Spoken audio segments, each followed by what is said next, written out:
The following is a production of Learfield Sports.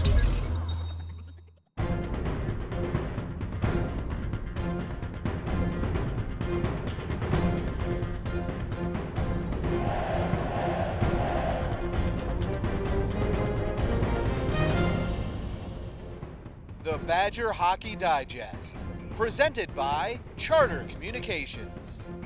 Hi folks, welcome to the Badger Hockey Digest, brought to you by Charter. It's postseason time for the Wisconsin Badgers in St. Paul at the Xcel Energy Center, the Big Ten tournament this weekend.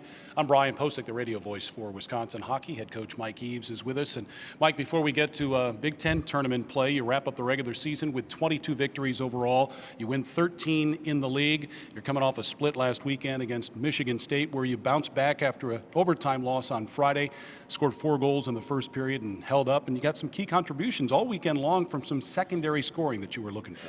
Yes, that's one of the things we've talked about in terms of talking about areas that we could get better. We felt that was one of the areas, and we did that. And so that gives our guys going into the Big Ten tournament, guys that maybe were struggling offensively, now they have a little confidence going in.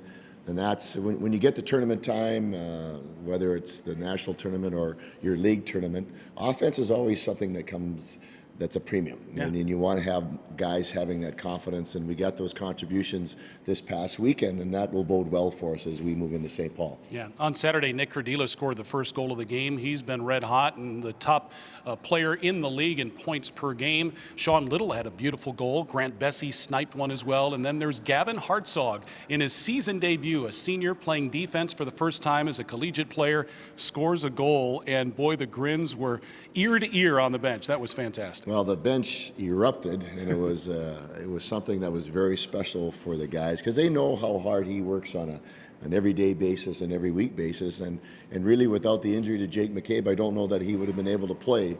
But they were excited on the bench, and then I think another real special moment for Gavin was the fact after the game he was given the game puck, and the guys basically gave him a standing ovation in the locker room. They were really excited and happy for him, and it gives him and us, if we do run into more injuries on the blue line, and we've been pretty blessed, touch wood, we haven't had a lot of injuries, that Gavin has some experience now and knows that he'll have more confidence if he does need to step in a playing role. Yeah, it should be pointed out, too, on Saturday, Wisconsin didn't have Jake McCabe, who took a shot to the back of the head while down for a block on Friday, and that's why Gavin was in the lineup. And then Mark Zangerly was kicked out of the game for a 5-minute checking from behind penalty, so you found ways. You had to mix and match a lot on Saturday, but the guys were able to adjust and get the job done. They did get the job done, and a lot of credit goes to our guys because they were playing with different people. We were trying to find combinations that we felt would work, and I really think that even the last 8 minutes we played our best hockey of the game,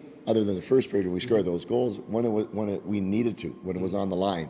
So that was real good to watch on video, and we shared that with the guys yesterday. Yeah, and quietly, Chase Drake had a nice weekend, too. A goal, 3 points, not too bad. No, and again, Chase had to step up because of the injury, and he did a nice job. And again, that confidence levels, you can get confidence by working hard in practice, doing the right things, but ultimately, the ultimate confidence comes from doing it in the game and doing it well, and he got a boost this weekend. All right, so the Badgers head back to a familiar building where last year they won 3 games in a row, won the WCHA playoff championship, and earned a bid to the NCAA tournament. It's the Big Ten tournament at the Xcel Energy Center. More on that coming up after this. I'm not what the girls here would call classically good looking. I spent most of my youth in the dreaded friend zone.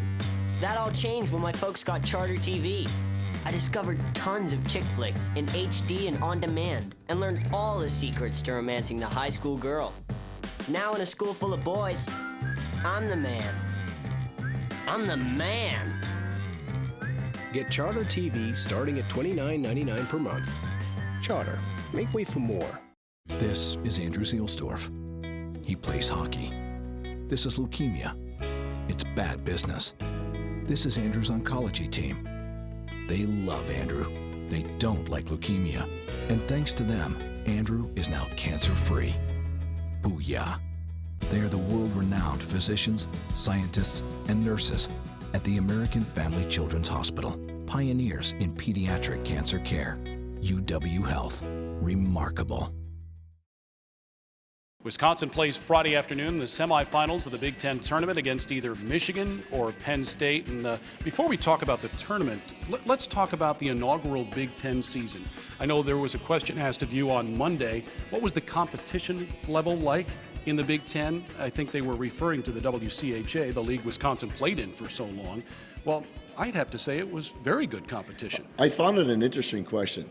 I'm not sure quite where the author of that question wanted to go with it, but if you watched our games, there wasn't a lot of blowout games, if my memory serves me correct. So the competition level was very good. It was a battle every game, and whether it was Minnesota, Wisconsin, Ohio State, every game seemed to be an overtime game, a 1 or 2 goal game. So the question caught me off guard. I was curious as to why that person asked the question, but our answer was the fact that, hey, every game was a battle, and if we didn't have our helmets strapped on firmly, we were going to be in trouble. Yeah, and you think about Penn State, they finished last in the league. They're only going to get better under Guy Godowski, and while Michigan State finished 5th, they've got some good young talent. I mean, again, if you think there's a gap in the competition, go back and look at the scores. Yes. Yeah. And if you're seeing 7-1, 6-1, 8-2, then it becomes a little bit easy for me to say a legitimate question. But the fact was, every game was a goal here, a goal there, an overtime goal. Yep. So